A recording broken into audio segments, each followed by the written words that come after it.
Forward to the cloud, recording now. Excellent, excellent. Cheers. Thanks. I ran out already. Oh man, I gotta get a Yeah, refill. we're just wrapping up with a client call. So just another really great call. So the group is up to some awesome things, and it's always really cool. So I went with the lahar pinot noir this time. Nice. So I think last time I was with my normal whiskey, but I decided to keep it a little classy, a little fancy. So tonight it was my standard Malbec. I'm just a Malbec nut, man. So, we had a fantastic call. We just had a really great call with all our group members and students, and I'm just excited, man. I'm really excited about what they're doing. There's a couple of no money down deal. Yeah. That just closed.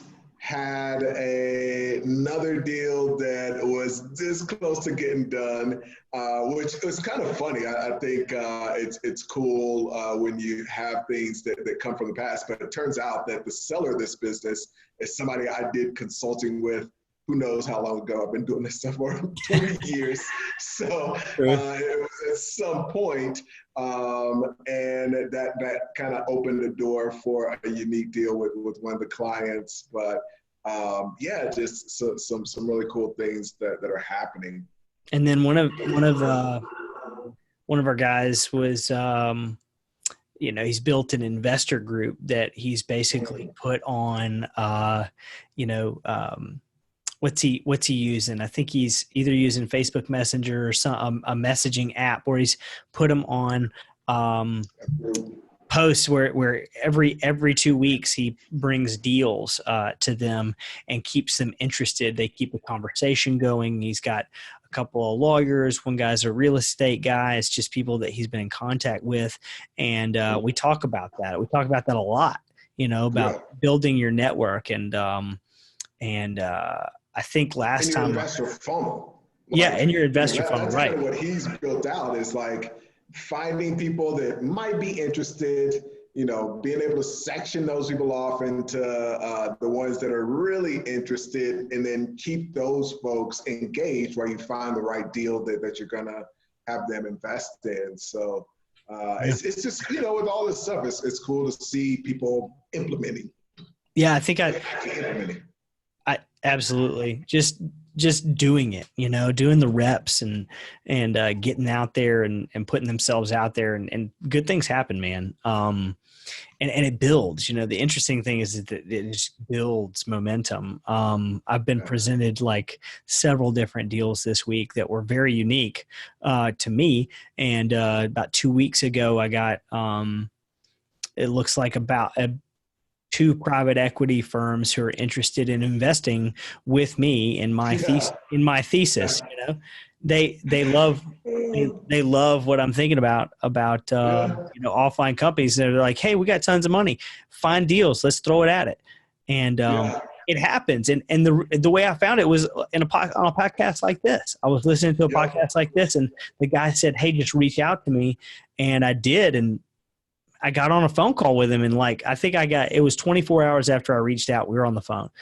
And then I got on the phone with his partner, about 3 days later, and he was like, man, I love what you're doing too. I want to get you in contact with this other private equity firm.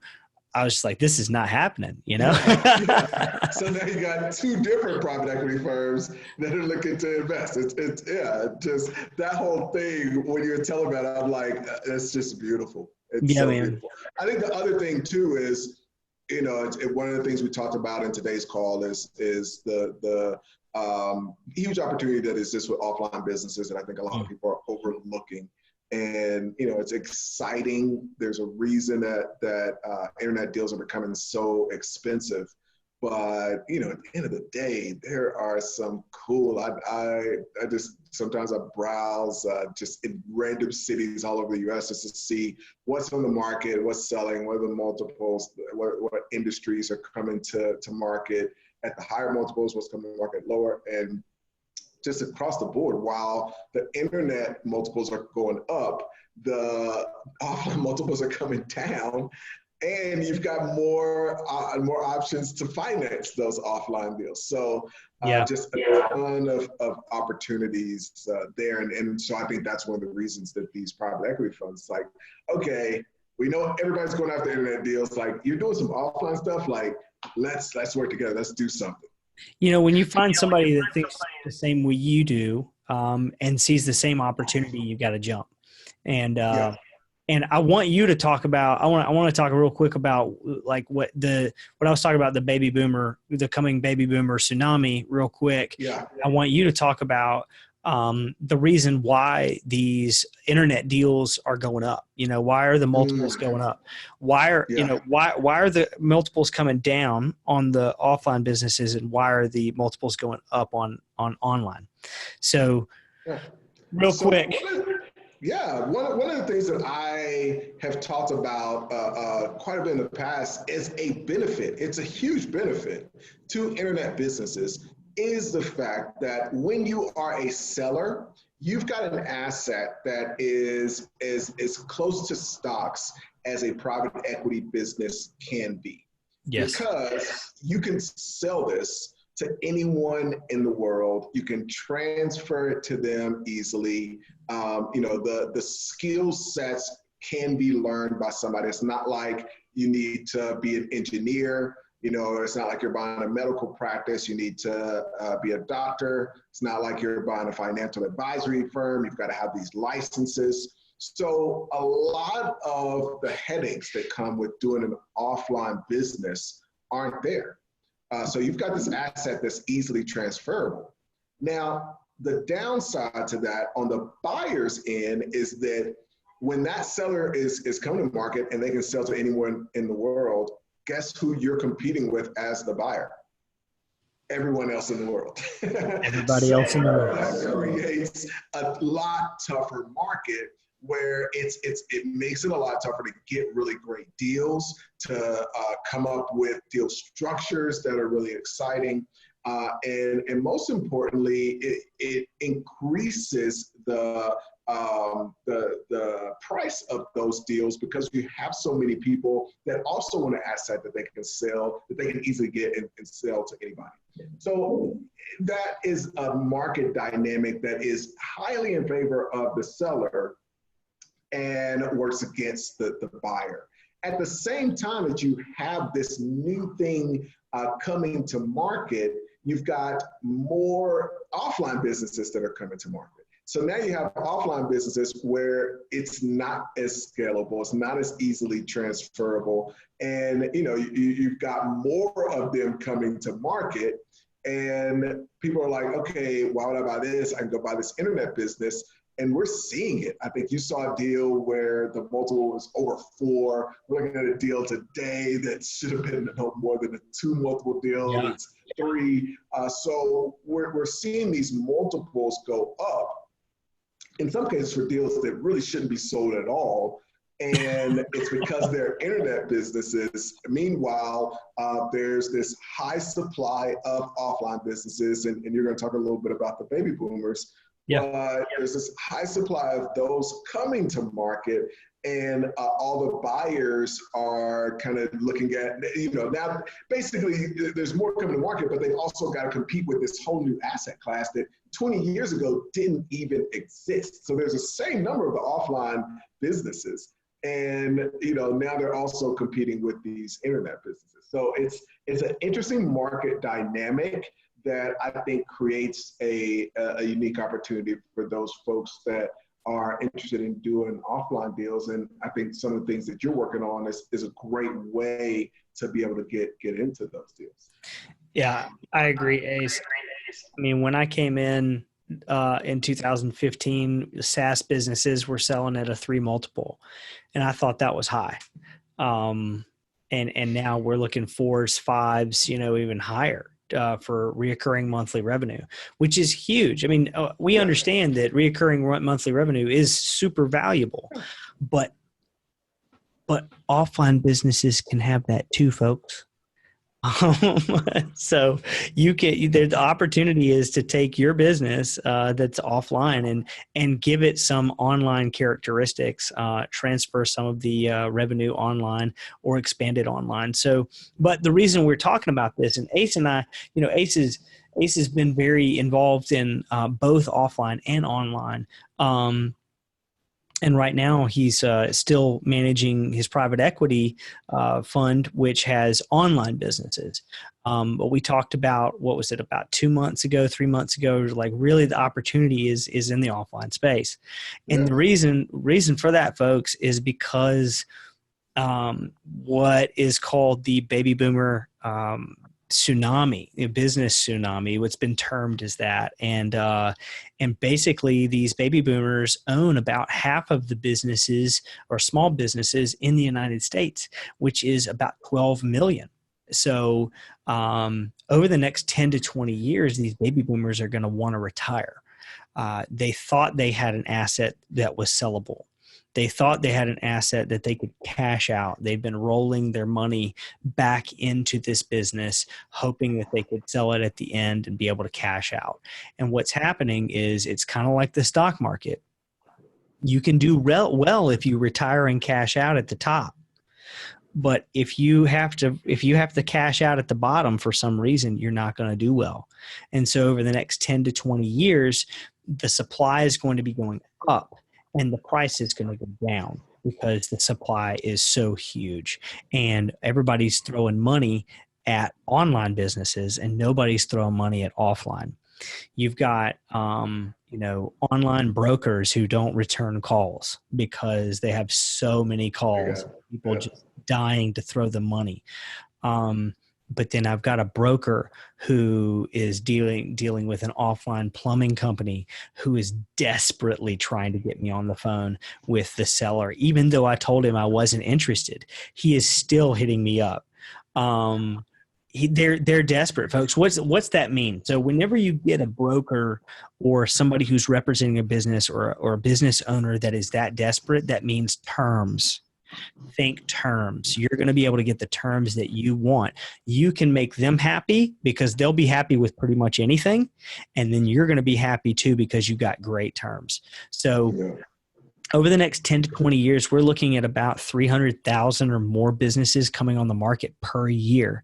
And on average, most years, about 30 to 40,000 businesses change hands. Only 20% of listed businesses sell.